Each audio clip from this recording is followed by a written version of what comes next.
So I wanted to read something that I loved, written by Steve Albini about a year ago in June.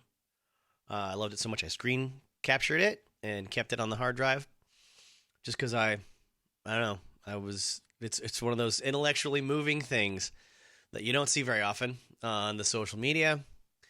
Before I read that, I'll read a quote from another account I like and subscribe to the newsletter of A.R. Moxon. It isn't that debate me bros want to see proof. The proof exists.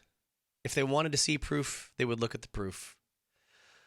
What they want is to prove that proof is immaterial when placed beside the only thing that matters: their own indestructible, persistent skepticism. That was June 19th, 2023, day after Steve Albini published this.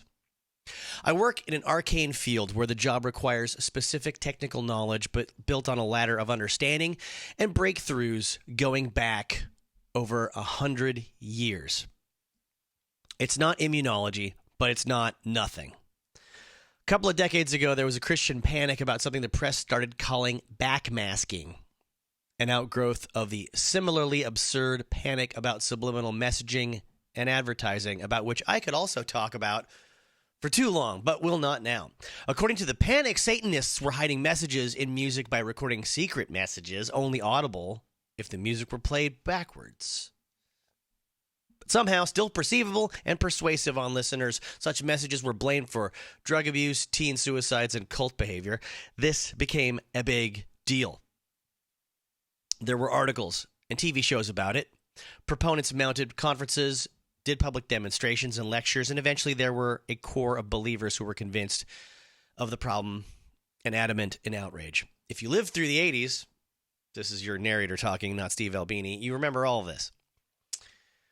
There's an excellent inclusion of this in John Darnielle's excellent novel, Wolf in White Van. Of course, people like me, professionals in the recording field, intimately familiar with the process and technology of recording, knew it was all horse shit. Regardless, secret messages retained popular appeal, and a few lawsuits were even pursued. One against the band Judas Priest lent credibility by the passion of the people who believed in it, despite they had no expertise or evidence and an unlearned and credulous public. In order for something to appear on a record, forward or reverse, it would need to be recorded onto the master tape, and debunking it should be as simple as going through the tape track by track and demonstrating that there was no demonic message there. So this is exactly what Judas Priest did. They played their master tapes in court, showed the track sheets.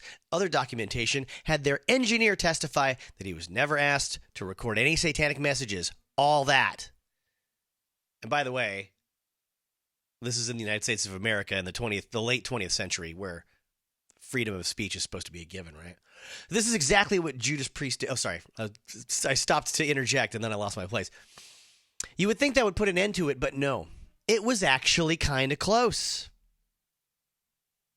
As an expert in analog recording, I know there's no way for these things to have been done surreptitiously or other than by the normal methods of recording. But lay people don't know any of that. They could be convinced there was some other secret conspiratorial way. Judas Priest are a good example of why debating the willfully ignorant is a fool's errand. It's expensive and exhausting to have to disabuse people of patent bullshit they are attracted to. You have to educate people who do not wish to learn and do not trust you. You have to start with Maxwell's equations, theory of electromagnetism. Teach them about the persistence of polarity in magnetic domains. Explain the mechanics and design of magnetic recorders, the process and handling of masters in a studio, and the chain of custody for master tapes that represent an investment of sometimes hundreds of thousands of dollars. You have to answer their ignorant objections continuously, and in the end, they will just shrug and say, I don't think so, and that will be that. They will remain unconvinced. Okay, maybe that record didn't have backmasking and secret messages, but what about this one, or this one, or this one? Maybe that master tape didn't have a secret message track, but what about all the tapes we haven't examined? You say there would be some evidence of the recording having been done, But couldn't it be done some other way? I recall a lawyer in the Judas Priest case arguing that the message in question was made as a composite of sounds, including the vocal, guitar, and hi-hat, i.e., the engineer did a cryptic reverse speech soundscape collage hidden within the apparently normal recording of a rock band for the purpose of inducing teenagers to commit suicide. Every aspect of that argument is beyond absurd, yet it had its day in court, literally. So this fact-averse mindset persists. No matter how thoroughly an absurdity is shown to be bullshit and nonsense, its advocates will insist that it didn't happen. Indulging the debate me shitheels does nothing to further the truth. It is exhausting because its purpose is to exhaust you.